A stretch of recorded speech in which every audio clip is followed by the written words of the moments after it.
Welcome back to Chop Tatsu. Di video kali ini kami akan melanjutkan alur cerita dari Number One Sentai Gozyuja di episode ke-18. Sebelum kita ke alur ceritanya, kami tak bosan-bosannya mengingatkan kalau video ini mengandung full spoiler. Baiklah, tanpa berlama-lama lagi, inilah kisah selengkapnya.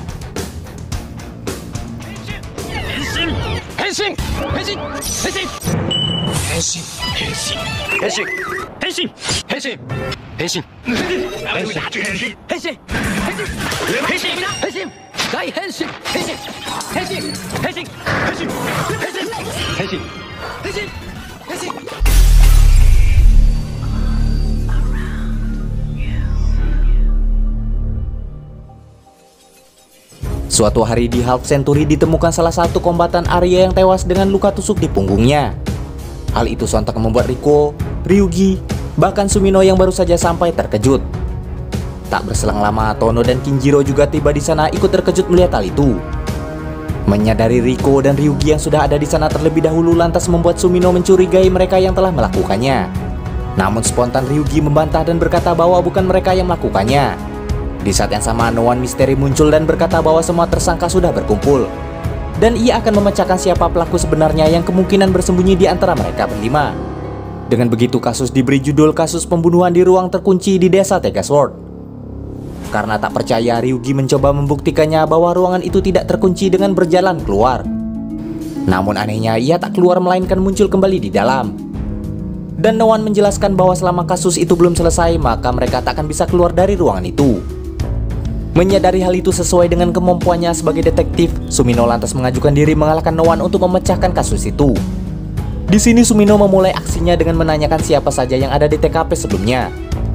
Dan ternyata hanya mereka yang ada di sana.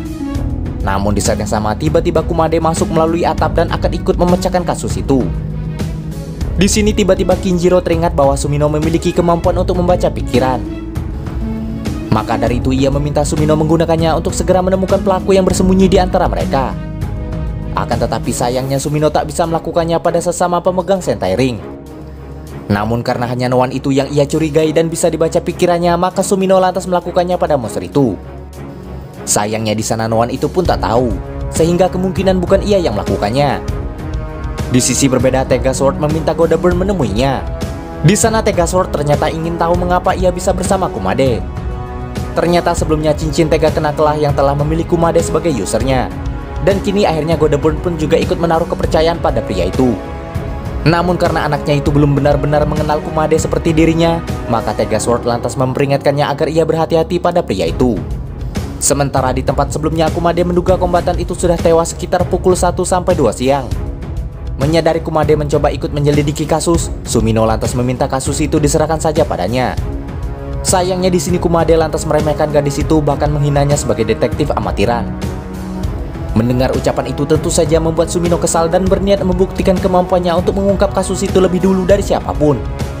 Dan langkah selanjutnya untuk memecahkan kasus, mereka akhirnya mencoba bertanya terkait alibi semua orang yang ada di sana. Dari beberapa keterangan mereka, Sumino merasa Tono, Kinjiro, Riko, dan Ryugi memiliki motif sebagai tersangka. Namun Kinjiro yang sudah muak dengan kasus itu lantas keluar untuk kembali ke kamarnya. Namun setelah keluar ruangan interogasi, ia pun berteriak dan ditemukan telah tewas. Hal itu sontak membuat semuanya semakin bingung mengingat sebelumnya mereka semua berada di ruangan yang sama. Akan tetapi di sana Tono tiba-tiba mencium sesuatu yang aneh. Dan ternyata itu adalah bau dari Fire Candle. Melihat pria itu di sana, mereka lantas menuduh Fire Candle yang telah menghabisi Kinjiro. Akan tetapi Fire Candle pun membantahnya, karena kedatangannya ke sana hanyalah untuk memberi penghormatan pada temannya yang meninggal. Namun karena kemunculannya sangat mencurigakan dan belum ada bukti, maka mereka memutuskan menjadikannya tersangka dan lantas dibawa ke ruangan interogasi oleh Ryugi. Namun sesampainya di ruangan itu, keduanya berteriak dan akhirnya juga ditemukan dengan kondisi tewas. Meski begitu, sebelum tewas ternyata Ryugi meninggalkan pesan kematian untuk menjadi petunjuk menggunakan darahnya yang bertuliskan angka 72. Awalnya Noan itu menduga nomor itu merupakan usia pelaku. Namun sayangnya di sana tak ada orang yang berusia 72 tahun. Namun setelah diteliti lebih lanjut, Sumino merasa itu bukanlah angka melainkan huruf katakana yang bisa diartikan Kuma. Seketika itu juga sontak semua pandangan mengarah pada Kumade. Sementara di tempat sebelumnya, Godaburn tak terima Tegasword memanggilnya dengan nama Tega Knuckle. Ia pun tak akan memaafkan siapapun yang memburuk-burukan Kumade di hadapannya. Karena ia merasa bisa memutuskan sendiri pilihan hidup dan akan tetap bersama Kumade apapun yang terjadi. Melihat anaknya yang masih labil, Tegasword lantas mengejarnya. Meski semua petunjuk mengarah padanya, namun di sini Kumade membantah tuduhan mereka itu. Karena ia merasa datang ketika kasus itu sudah terjadi. Akan tetapi Tono merasa bisa saja Kumade sengaja pergi dahulu dan kembali ke TKP agar tak terlihat bersalah. Sebelumnya Riko pun sebenarnya merasa ada yang aneh dan awalnya ia mengira itu hanya halusinasinya. Dimana sebelum kejadian ia melihat sekelebatan bayangan putih melintas dan Tono menganggap itu adalah bukti tambahan untuk menuduh Kumade. Akan tetapi di saat yang sama Riko dan Tono ikut tewas setelah meminum kopi dan menghisap bunga yang ada di meja. Dan setelah diselidiki oleh Sumino, ternyata penyebab kematian mereka adalah racun. Dan di sana pelaku juga meninggalkan jejak berupa sentuhan di tepung yang juga ada di sana, bahkan sidik jari. Setelah melihat bekas sentuhan yang ada di botol racun, Kumade pun menyadari sesuatu. Secara bersamaan Sumino akhirnya berhasil menyimpulkan bahwa pelaku pembunuhan mereka semua adalah Berkuma Fekti. Awalnya benda itu membantah dan merasa tak bisa melakukannya. Namun dari kata-kata yang ia ucapkan semakin memperkuat dugaan Sumino terhadapnya. Karena Berkuma tahu bahwa mereka tewas karena dipukul. Terlebih lagi ia datang ke TKP sebelum Kumade tiba. Sehingga hal itu juga menjadi pertanyaan bagi Sumino mengapa ia yang biasa bersama Kumade tiba-tiba memutuskan pergi sendiri. Kumade yang juga sadar akan hal itu sontak saja kecewa pada perbuatan Berkuma. Namun benda itu yang tak mau disalahkan lantas mengancam akan bunuh diri jika Kumade membencinya. Namun di sisi lain karena juga merasa bersalah, akhirnya Berkuma meminta maaf pada Kumade. Berkat Sumino yang tak lantas menyalahkannya, Berkuma pun akhirnya bercerita motif ia melakukan semua itu. Diketahui dahulu Berkuma hanyalah sebuah mainan biasa. Dan dengan kekuatan cincin yang hanya bisa digunakan sekali saja, akhirnya Kumade memutuskan menggunakan kekuatan cincinnya itu untuk memberi mainan itu sebuah kehidupan. Maka dari itu kini Berkuma ingin membalas kebaikan Kumade dengan melindunginya dari orang-orang yang berniat buruk padanya.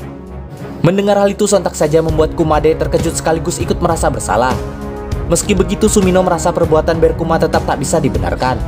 Untuk itu Sumino menasihatinya agar ia tak melakukan sesuatu yang benar dengan cara yang salah. Karena Sumino yakin Kumade pun juga akan menyadari tanpa ia memperlihatkan niat baiknya itu. Dan dengan semua kejadian itu Sumino menyimpulkan bahwa Kumade tak pantas menjadi detektif karena telah berusaha memojokkan pelaku dan menyakiti hatinya. Ia menilai hal itu sama saja dengan menyerang.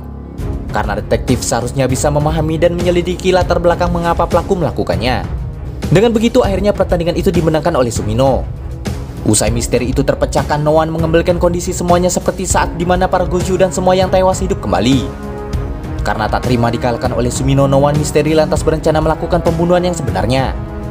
Namun tentu saja para Goju tak akan membiarkan hal itu terjadi. Seketika itu juga mereka semua berubah untuk menghentikan rencana monster itu. Di sana pertarungan di antara mereka akhirnya terjadi.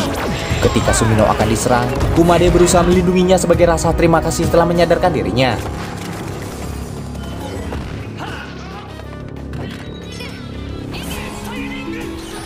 Sementara untuk mengalahkan Noan Misteri, Sumino menggunakan Ring Sentai God Red. Dengan kekuatan itu Noan Misteri berhasil dikalahkan.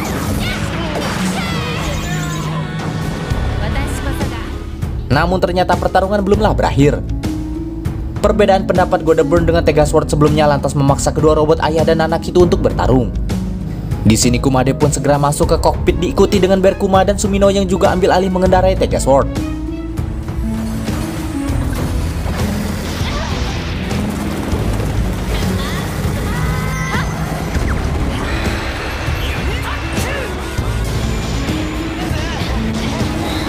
Dan ketika Sumino terdesak, Tono ambil alih kokpit dan melanjutkan pertarungan. Namun di tengah pertarungan mereka, tiba-tiba Black Daizujin muncul dan menyatukan diri dengan Shinken-O, Gawking, dan Mesin-O. Dengan kekuatan gabungan itu, Tegasword dan Godeburn berhasil dibuat terpojok. Lalu film pun selesai. Di preview episode selanjutnya diperlihatkan Tono yang menemukan cinta pertamanya. Selain itu, untuk melanjutkan pertarungan, Tegasword dan Godeburn akhirnya bersatu ke wujud Whitebird. Demikian alur cerita number 1 Sentai Gojiuja kali ini. Jangan lupa like, komen, subscribe, dan nyalakan loncengnya agar tak ketinggalan video terbaru dari kami.